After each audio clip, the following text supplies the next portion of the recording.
Good Wednesday evening, everyone. This is Maryland GOP's Direct Line Show with one of our favorite guests of all time, Governor Bob Ehrlich. Governor Bob Ehrlich was governor of Maryland from 2003 to 2007.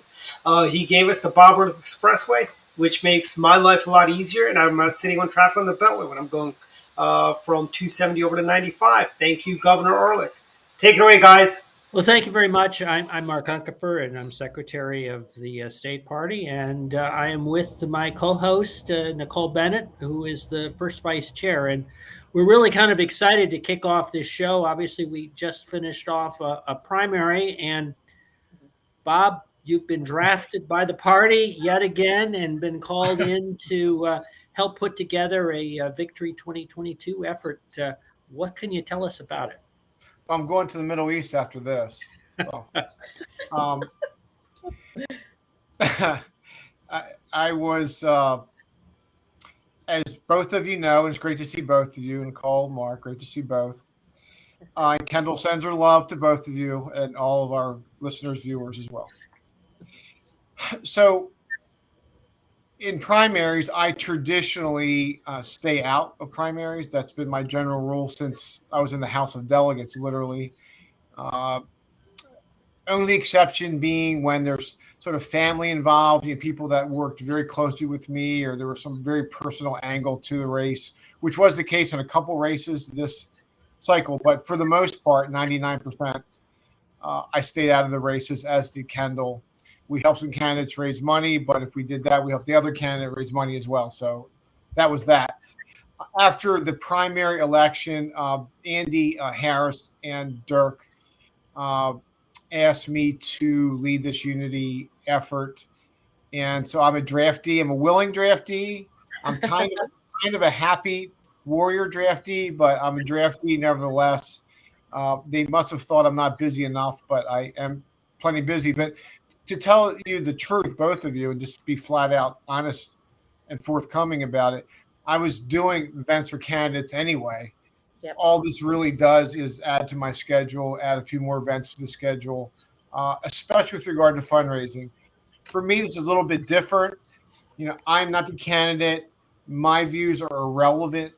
I'm helping Republican candidates, candidates with different views, obviously different positions and even major issues. So it's not my position to give philosophical opinions on the issues of the day concerning the state of Maryland. That is for the candidates. My job, as I said, one is to obviously provide any advice anybody would wish, but principally to help them raise dollars, to be competitive in a cycle that holds pretty good promise for Republican candidates up and down the ballot. And I've made that point. The only observations I've made to the media the last couple of days along any philosophical lines is just the plain fact of it is this is a headwinds cycle for Democrats. We have an unpopular Democratic president, an unpopular agenda, a poor economy. Things are going wrong in the country. Wrong track, right track is upside down for the Democrats. So given the competitive nature of many of these general election races, this is going to be a decent to potentially very good year for Republican candidates. Agreed. I absolutely agree with that. And I could not think of a better unity chairman than our beloved Governor Bob. I'm an absolute fan. I think as someone who's had the privilege of meeting Republicans across the state in my position as first vice chair, being a member of the Maryland Federation of Republican Women, you kind of got a taste of the desperate need for a rally cry across the state. I mean, we have tremendous candidates up and down the ballot, tremendous candidates. And what I think we really needed is Governor Bob, someone to ring the bell to say, okay, primary's over, boots and heels on the ground, let's go. And it could not come from a more popular person within the party, a more trusted person within the party. This is really, really looking good for MDGOP. I could not be more proud of this decision. Nicole, thank you. You read that just the way I wrote it. Thank you. Kendall gave it to me. we know we love you, and Kendall especially is your biggest fan. You know that. Mark, you're okay. No, No, we thank you, my dear. It is very nice of you to say. And I, thinking about this, I think it's fair to say my resume certainly shouts establishment, Mm-hmm. and obviously we've been identified with the Trump administration as well. We supported him. Kendall worked for him at senior positions, deputy drug czar, senior positions at Department of Justice for the Trump administration. So. And by the way, that is not mutually. This drives me crazy, and I've had this conversation with both of you, and you both know how true this is. And of course, the press is going to try to play the establishment Republicans against the Trump Republicans, blah blah blah blah blah. The fact of it is, Republicans generally have a right of center orientation on most issues. For sure. And so the issue I found, unlike the Democrats, where there's a true divide between liberals and progressives, big time divide. A philosophical divide in that party, no longer the American Labor Party, now the American Progressive Party. Mm-hmm. Ours is more personality, a function of personality. President's a polarizing figure. President Trump, you like him, you dislike him, you like him, you love him, or maybe you don't like him so much, but you like his position on issues and all this sort of stuff. He's a very polarizing personality, but for the most part, his positions, with certain exceptions, but overwhelmingly, his positions were John McCain's positions, were George Bush's positions, were Ronald Reagan's positions, were Jack Kemp's positions, right? So when I make that point to audiences, they kind of look at each other and think, and it's accurate. So I think we lose, and we play the media's game, and I think we play the Democrats' game when we get bogged down in, oh, you're a Trump Republican or you're an establishment Republican, when the fact of it is 85% of the time we agree on the same policy platform. I was just thinking that's the 80% rule, where we tend to focus on those areas of disagreement as opposed to the areas of where we are. And in particular in a state like Maryland, where what we're faced with is the prospect of one party rule, where they've got a whole agenda which overwhelmingly Republicans would want to have no part of. And so we really have an opportunity to be able to try and stop that. Well, this is an opportunity to discuss contrast. All three of us know well, elections are about contrast. Mm-hmm. When mainstream Democrats, moderate Democrats run against sort of mainstream Republicans, it's between the 20s. You choose a football term. And, we punt to them. They point to us. We want more guns. They want more butter. Maybe reform. We disagree. They want a little bigger budget. We want a little lesser budget. But we sort of share the same philosophical foundations of pluralism, the melting pot, and capitalism and American exceptionalism. Today you have sort of this progressive left really dominating the Democratic Party, dominating the legislative agenda in Annapolis, dominating the National Democratic Party. And in that sense, we have a contrast between that platform, that performance over the last 2 years, and the Republican performance the 4 years prior. To the extent Republicans talk about issues, I think, my humble opinion is, that should be the focus. I agree. Meat and potatoes issues, working class people. Why do working class, middle class people always pay the price for progressive failures? Always. Always. And I think we should not be afraid of that point. I think candidates from school board to governor need to focus on that point, and I think it's a winning point as well. I agree. I think there's, a lot of that polarizing conversation, pitting us against us, happens a lot. And it's become a part of, unfortunately, the American culture. Us against them. There's no one looking for the middle ground. But when we think about this particular election cycle, so many people that are hurting. I posted something on Saturday about how Americans deserve a strong economy. All Americans, not just wealthy people, but when you think of inflation, it hurts poor people more. Of course. When you think about people buying their groceries at the dollar store, and the administration says, gas is high, you should buy a Tesla. I mean, that disconnect is a wonderful place for us to put that Republican stamp and say, listen, we stand for traditional American values. We want you to work. We want you to have a wonderful experience economically. What you work for, we want you to keep the majority of. We want to take care of course, the sick and the elderly, make no mistake. But no one should be paying 10% more for bread. 25% more for gas. I mean, where does it end for poor people? It stops at the end of your paycheck. And then what? What do you feed your children?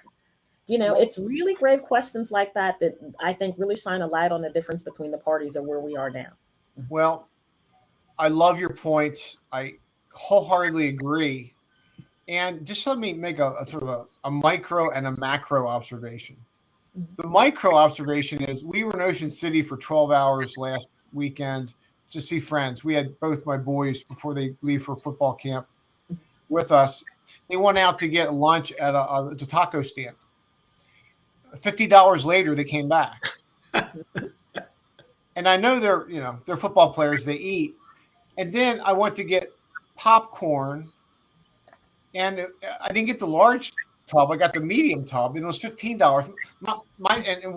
And to add what it costs to drive down. The fact of it is, we're blessed. You're blessed. All three of us are blessed. We can afford that. Mm-hmm. Most people can't. Right. I come from an era where working class people, where I was born in Arbutus, Maryland, went to Ocean City for a week. That was summer vacation. That was it, right? I'm wondering how many of those working class folks can afford Ocean City today at these prices. So that's sort of my micro comment, just an example. My macro observation is a follow-on to your point. For most of my adult life and prior to my lifespan, especially since the New Deal, Democrats have owned the moniker, the New Deal, the working class, minority votes, people with blue collars, people with dirt under fingernails, people who punch clocks. And despite candidates like Jack Kemp, my hero, and Ronald Reagan and others, we were never able to really crack that base. Mm-hmm. And how cool is it? We can sit here in 2022. Yeah, we're back. And by the way, the most unlikely agent in the world, the casino guy, the celebrity host guy, this Queens developer guy, he's the guy to help break it. No longer is that the case. We are now America's working party. We're America's working class party. The Chamber of Commerce has gone woke. They've gone left. We are the party of small business, working people, working poor, people that believe in the American dream, American exceptionalism, the melting pot, assimilation, real borders, capitalism. This is all cool stuff. And this is stuff that people like Jack Kemp talked about his entire life, never actually getting it done. But guess what? Not only because of what we've done, but because what the left has done, gone further and further and further and further away from working class values. That's the reality of the parties today. I kind of miss liberals. I say that publicly. But the fact of it is, liberals are pretty quiet these days because progressives are so dominant in the Democratic Party. Let's turn a little bit to Maryland. We obviously 4 years ago, the winds were in the opposite direction. Yes. And Democrats took control of the House of Representatives. We got a great chance of picking up seats here in Maryland. What are your thoughts on some of the opportunities we have for sort of basically adding to or contributing to that switch in control? Obviously, you were a congressman from some of those areas that haven't had a Republican congressman for, I guess, two decades now, right? Actually, longer. One point I make, and it's sort of a follow-on to this last point that Nicole made as well. We live in Maryland. Trust me when I say this, and I made this point to the press just the last couple of days. Maryland is hypersensitive to national political environments. Yes. One of the reasons we were taken out in 2006 in my reelection campaign was Iraq. It was a nationalized election. Democrats up and down ballot nationalized that election very effectively against President Bush and Republicans, and we went out too. I think in the same vein, same context, Republicans should nationalize, Maryland Republicans should nationalize local races this time. Mhm. Education issues, bread and butter issues, economic issues, gasoline, the whole 9 yards, inflation. So, one, I really do believe that to the extent our candidates can nationalize this election cycle, we're going to be better off because people want to hear that message. They want to hear things are going to get better. Right. They know. They don't care. They're so tired of Washington and graphs and talking points. They know what they're paying for lunch. They know what they're paying for gas. They know what they're paying for fill in the blank. When you add the new lines, the new congressional lines and the new legislative lines to that pre-existing atmosphere, there's opportunity. Yeah, I'm not going to get into every race, obviously, because I'll forget someone. But the fact of it is, there's a real opportunity to pick up seats in the House of Delegates, seats in the Maryland Senate, Mhm. a real opportunity to pick up 1, 2, 3 seats in the House of Representatives from Maryland. Andy's lonely. Andy Harris is a lonely guy. Yeah, he is. That's lonely. And that simply through line drawing. I'll be doing events for many of these candidates, as I said earlier. The major part of my temporary assignment here is fundraising. And fundraising is going to be easier because, one, of the political environment, and two, the viability of many of these candidates. Agreed. I think we have some really tremendous candidates, and those candidates kind of span the spectrum of Republicanism. You know, one of the things that I talk about to Central Committeemen on a fairly regular basis is loyalty to the party. Candidates come and go, but the loyalty to the party, the loyalty to our platform is what makes us strong. It's what keeps us getting up in the morning, and that superb ground game that we have. That's the motivating factor. I had a chance to talk to Julie Giordano. She's running for county exec down in Wacomico today. Mhm. We have some terrific women, Republican women. No kidding. Are not just like, regular candidates. These are spectacular candidates who are, boots on the ground, ready to go. They've got the right policy points. They've got the right affect. We are sitting really, really pretty with some of these candidates. And I could not be more proud of what came out of that primary. I just really, not to say that the candidates who didn't win weren't terrific, but, we've got a bench, and hey, it's about time. We're not afraid to use it. Well, thank you. Thank you for correcting me and adding on to the list, because county executive races are incredibly important. And we have some big time races in Baltimore County, in Howard County, in Frederick County, Harford County, Castley with a huge win in the primary there. Anne Arundel County with Jessica Hare. That's going to be a big time race. We're going to be very involved in that race. So, and the other point I want to make to you is, it was always fascinating for me to see the Democrats charge Republicans in Maryland with anti-woman, anti-woman, anti-woman. I grew up with Marjorie Holt. I grew up with Helen Bentley. I grew up with Ellen Sauerbray. I mean, give me a break. Give me a break. But you're right. We have very good candidates this cycle, and not just in Maryland, around the country. You see the quality. And the other thing I guess we need to talk about, if we're talking about national trends, is this Hispanic vote. Oh, yeah. It's very recent, and it's been no secret in American politics for decades. If the Hispanic vote was ever in play and more 50-50, Republicans would win even more national elections. And maybe it's because of Trump. I think he deserves some credit for this. Maybe it's because of the Democrats, what they've done at the border, which is chaos. Who knows what it's about? But you see what's happening nationally. That will be replicated in Maryland. Hispanic vote in Maryland is key. It's big time. It's in play. It's in play more so than it's ever been in play. And if the national trends continue, you will see a greater Hispanic presence within the Republican Party. Hispanic votes determining winners, Republican winners, more often in Maryland and other blue and purple states. I agree. I think when we talk about minority voters, one of the things that I think that often gets overlooked as the Democrats move to put us in these voting silos, how they like to kind of peg you as this person or this particular thing, is that the destruction of the family unit. When you talk about family units and you say, okay, we don't know what a woman is. We're going to call them birthing people. It may sound really cool to coastal elites, but to the average person, it sounds very disrespectful if I'm being very honest.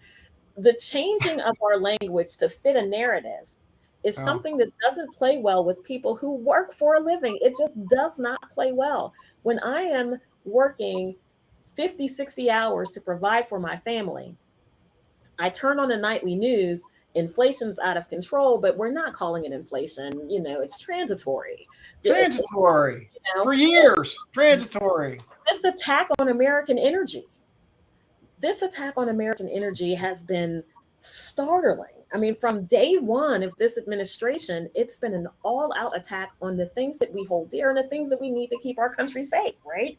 You'd rather go out and fist bump, some crazy dictator than drill here when we have resources here to take care of that in an industry that's set and ready to go. It just does not play well with working people. It doesn't. Well, because one, you're costing working people jobs, working class jobs first. Sure. Secondly, it violates economics 101, capitalism 101. When you make the production of goods more expensive, those costs get passed along to the consumer. This is economics 101. So it's not just energy itself, it's everything else becomes more expensive because everything is made of energy. Yeah.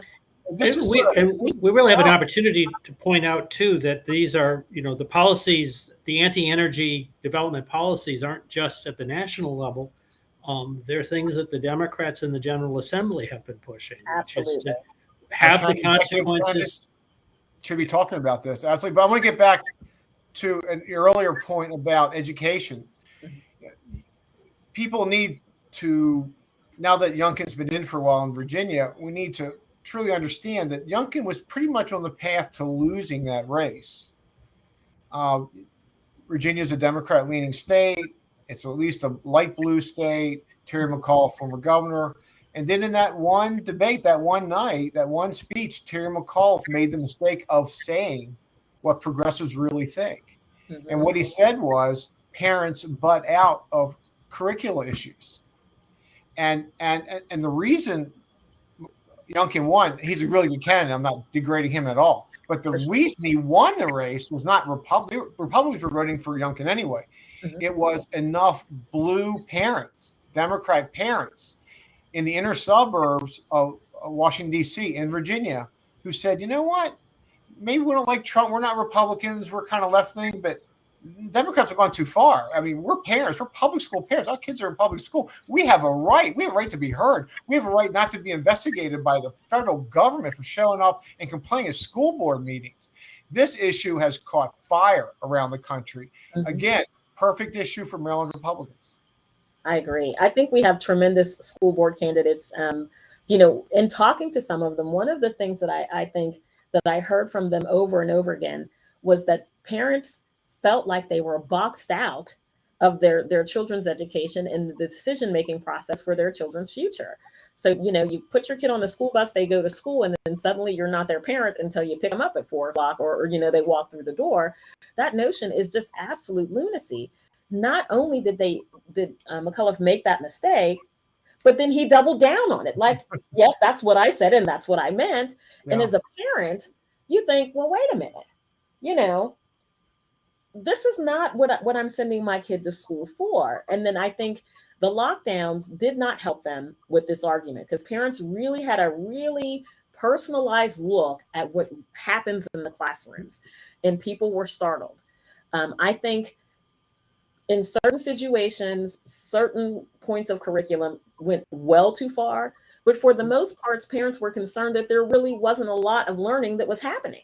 Like, what are we doing? Good points. Yeah. All good points. All good points. But I think we need to, when we engage in this issue, if you send your kid to private school, parochial school, it's a different game.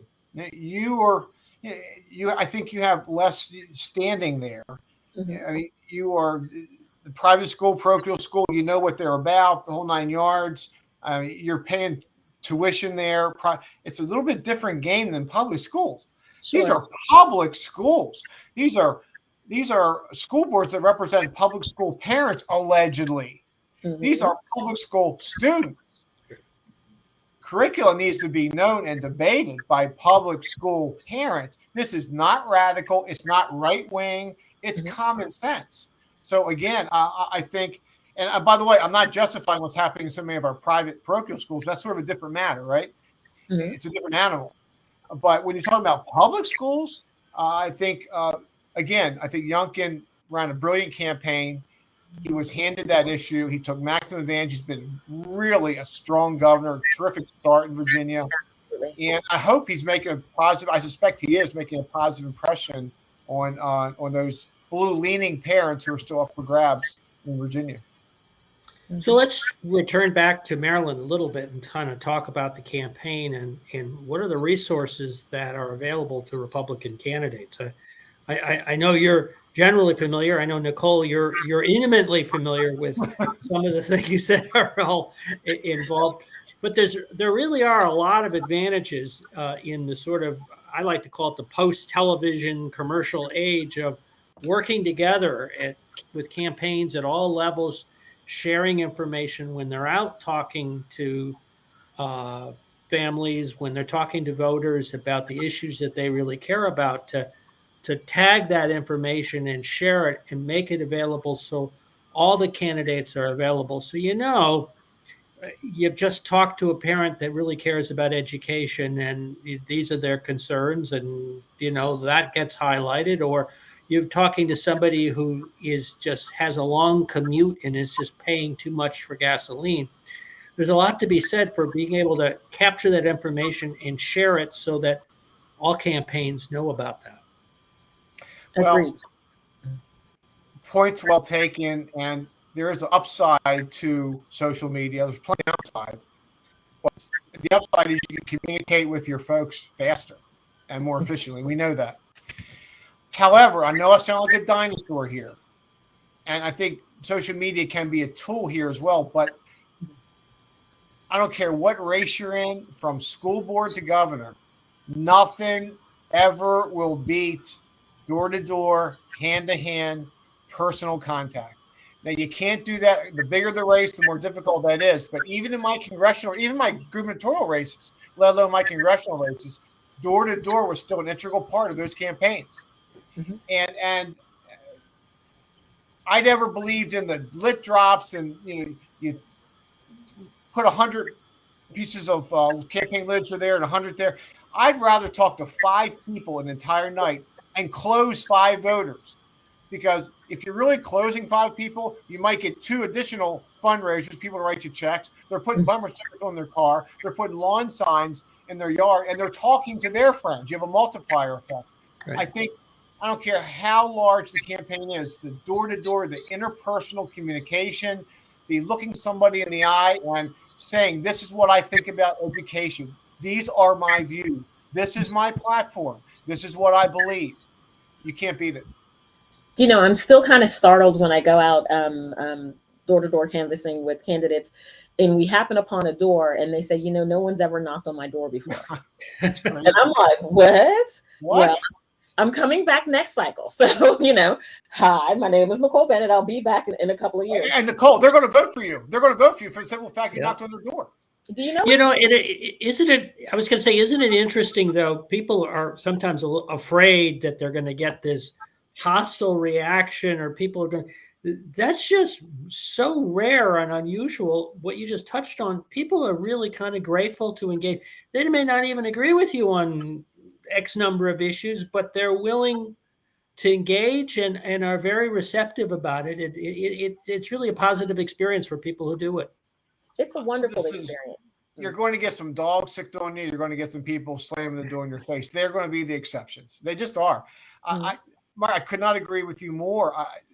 My races many, many years ago, all the way through from House of Delegates to governor, for the most part, people appreciate the fact you took the time to knock on their door, even if they disagree with you. They'll say, hey, I'm a Democrat, I'm a liberal, whatever, I disagree with you. But sometimes you get offered a drink of water or Propel or something just for the fact you knocked on their door. But more times than not, They're going to be appreciative. They're not going to say anything. They'll take your literature, or they're going to say, well, I'm glad you knocked on my door. What about this local education issue? What about this local school issue? What about my taxes? What about my gasoline?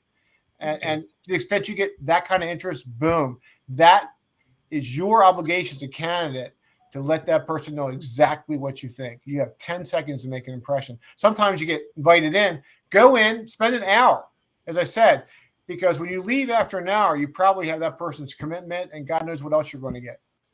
Right. Usually a check and a nice glass of lemonade, and they're calling friends going, I met the loveliest person today. I like that bounce back theory. I like to call it that. Some people believe that when you knock on a door, you shouldn't stay long. Listen, if someone's talking to you about their kitchen table issues, I'm all ears, because it's probably a good chance that they have friends that feel that same way. Their circle feels that same way. And it may not be something that's on your immediate radar that can make the difference between what you present and what the other candidate presents. Again, that contrast that can help you kind of separate yourself from the pack. Plus, it's a really good idea to get to know the community that you intend to govern.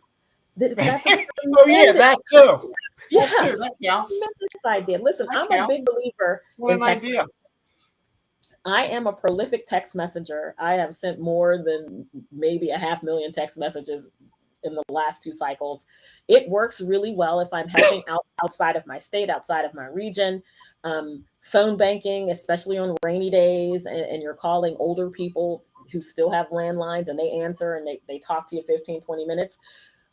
But you're right, Governor Bob. Nothing beats knocking on that door and making that connection. There's something about that eye-to-eye contact. Whether they agree with you or not, they appreciate your effort. And I think that's something that, anyone who's running for office should have that experience. It is imperative that you get to know the people that you intend to govern. I mean, that's where I start off with my door knocking speech. You have to know who you're going to lead. Yeah. Again, the multiplier effect here, you have that conversation. You forget that conversation the next day or 3 days later, you have so many people to meet and all this. That person did not forget that conversation. If you made the right impression, that person has told 10 people about it. And the shameless plug is that the party has for campaigns some great tools to help make the process really easy, working from your phone, to be able to do the update data, not have to fill out paper anymore, but to also help target people to voters that are likely to, for a variety of reasons, to be the most influenced by a contact and most likely to make a change if you have that kind of personal contact. So we're very able to help make that process a smooth one. I agree. I think one of the greatest benefits that NDGOP brings to the table is our people resources.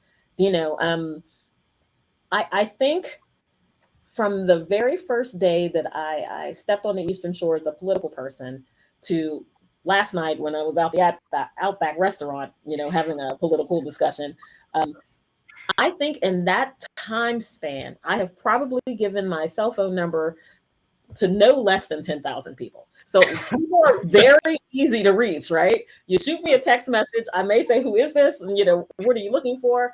But we're here to help.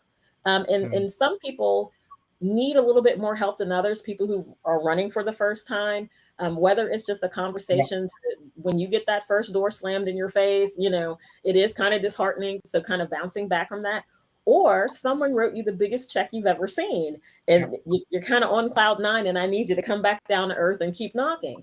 So there's a lot of kind of coaching that goes into that, but it's a wonderful thing that people in this party do for one another. And I think that's one of our greatest assets, that we're not, tucked away in some building, in Montgomery County somewhere, and you got to make an appointment 6 weeks out to talk to someone. We're very much not that party. If you need assistance, we're a phone call, text message, a Facebook Messenger away. People are happy to help. Definitely. Yeah, let me make a point about the checks for a second, because we're talking to folks who are into politics, a lot of candidates probably watching us right now. And look, the bigger the race, the bigger the checks, the more money. We know that. And a lot of the checks are $500,000, a couple $1,000. But most of the checks are under 100. Yep. Many of the checks are under 50. If somebody's writing you a $5, a $10, or a $20 check, they probably don't have those dollars to spend on a political candidate, and they're making an investment in you. They're the most humbling checks, much more than a $1,000 check written by some business person or whatever. Somebody's writing you a $15 check. They probably don't have $15 to spend on politics, but it's an investment in you. They're saying, I trust you. I believe in you. You made an impression on me. When you're in Annapolis, I believe you're going to do the right thing, even if I don't agree with you all the time. So those checks are more humbling. When I would respond more to $2 checks, $3 checks. You both know those checks come in. If somebody's writing you a $2 check, they're on fixed income, that is a huge statement. That's a huge compliment. That's big time humbling for you as a candidate. I agree, especially in this economy. Anyone writing you a political check, they're making a significant adjustment somewhere in their life to give you $50, to sit and talk to you and have a conversation and say, okay, listen, I believe in you. I'm going to give you a check for $50. That is a lot. Yeah, especially nowadays, because $50 doesn't fill up your gas tank here. It just doesn't. I remember a Trump era, $50 would fill up your tank twice. What the heck? $50, I could drive from Garrett all the way to the Rooster and back. You're in Ocean City. Just like back in the Trump days when gas was fine, but nowadays that trip, I'm spending the night, at West, because I just can't take too much more of it. It is. So could you get tacos for $25, Gov? My boys could eat. Well, they eat a lot. Maybe a couple days. Anyway, but the fact of it is, there's a lot of hurt out there. Mm-hmm. There's a lot of hurt. People making $25,000, $35,000, $45,000, $60,000 a year. A lot of hurt. They didn't vote for this. And they need to let the powers that be along the coast and in Annapolis and state capitals around the country, let them know how they feel. I agree. That's a great point. And there would be a lot of effort to distract from those pocketbook, those kitchen table issues in the next couple of weeks to talk about other things and to do distraction and to bring in extraneous things. And it'll be a challenge, frankly, but a challenge that I think we can prevail at to bring things back to those basic issues that people really care about. I agree. I think that pivot for some people is going to be much easier than people think because, I talk a lot of politics around the state. I talk to people all over the state, and most of them have no interest in the things that our national parties think are important.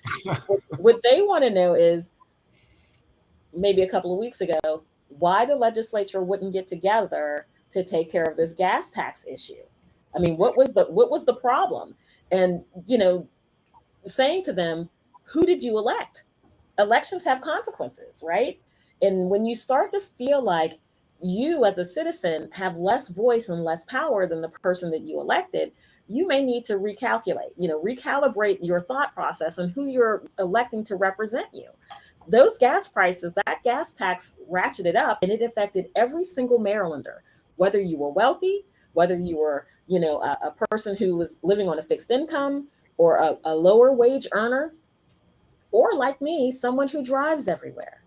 3 days of my week, I spend nowhere near my home. I mean, nowhere near my home. And when I finally do get to come back to my home, I've already burned 2 whole tanks of gas, right? Now, I'm not getting a Tesla. I'm just going to just put that out there. I'm definitely not getting a Tesla. But it is a definite switch in my personal budget because I have to buy gas everywhere. And talking to my elected delegates, hey, come on, give us a break.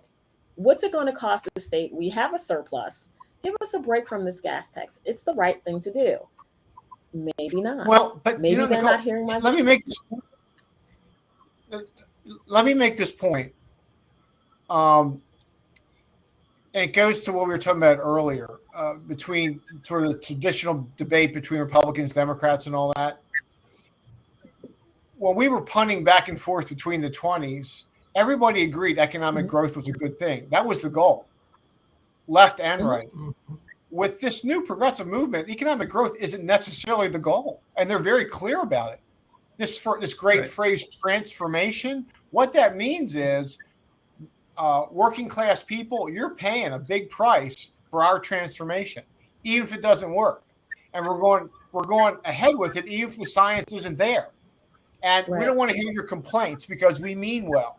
This is, even though we're taking private jets to these conferences, this is a great transformation. This is what people voted for, and they did not. So again, $5 gas was the goal. That was John Kerry's goal, Al Gore's goal. It's been their goal for years. So nobody should be surprised this has come about. Yeah. Again, very difference between liberalism and progressivism. I agree. I absolutely agree. By the way, that's not my opinion. Just listen to their words. Right. It's just true. Right. Yeah, facts. Facts. You know, when you think about that, though, I think about the issue of crime in Maryland, right? Yes. I am very fortunate. I've worked hard in my lifetime to be what I do for a living and to make the money that I'm so grateful to make.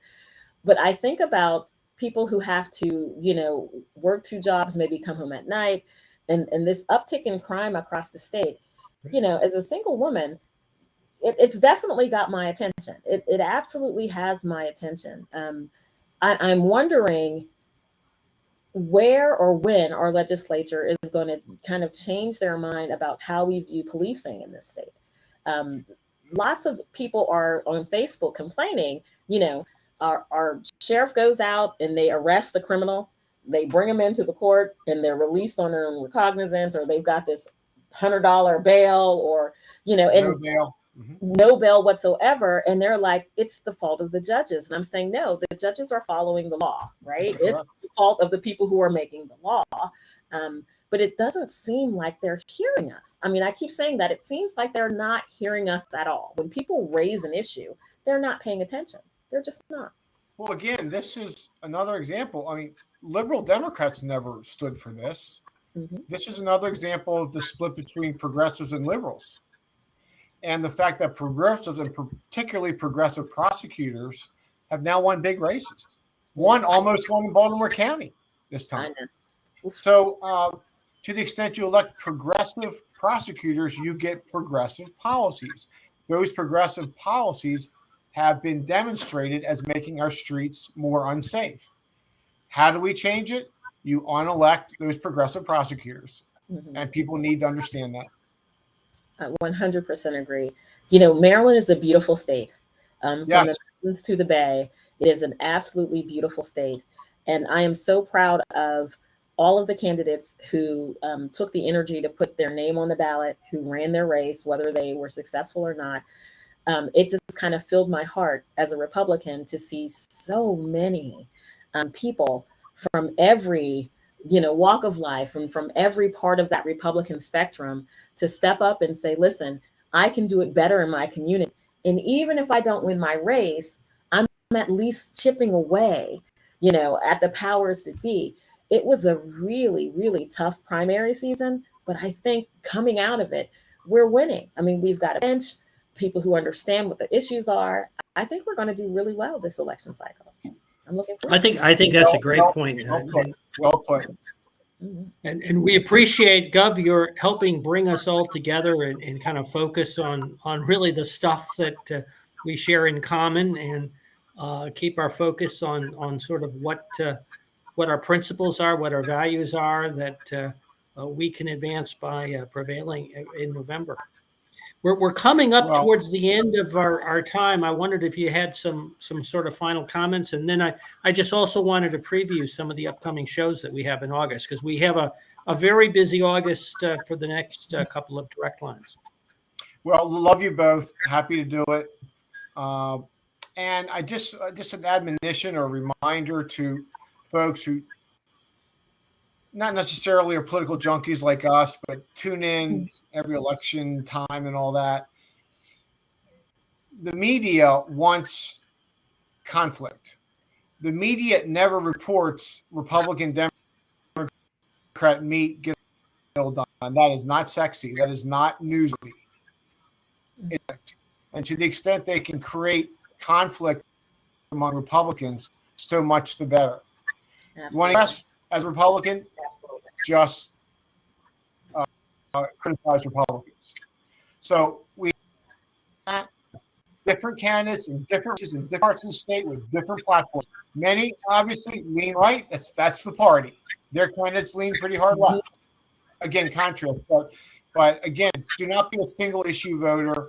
Vote for the person who you agree with on most issues, the person you trust with your tax dollars, and we'll go from there. It's great to see you guys. Love you both. Love you Great. back, Governor Bob. Thank you. Yeah. Can I Pleasure. cue up just a little graphic for their shows coming up in August? Absolutely. Okay. Adam hasn't given me the graphics yet. Okay, well, we're waiting on that. So next week we have Bonnie Foley coming up to talk about China and Taiwan, a topical topic, obviously. And Ramon Bueller will be on now. We'll talk about Save 9, which is constitutional amendment to make sure that there's just 9 justices on the Supreme Court. And then later in the month, we'll have some of the candidates that we'll be previewing. We'll also get on the 31st, Jason Buckle, the minority leader in the House, will do a handicap of the legislative races. So, Governor, thank you very much. I really appreciate it. And Mark, you forgot September 21st. We have the Chesapeake First Ladies. Yes. Kendall and Susan out. Yeah, don't forget that, Mark. There's no rest for the Ehrlich household, is there? No. Where do you get our bill? Anyway, thanks all for participating. Take care. Good night, everyone. Godspeed.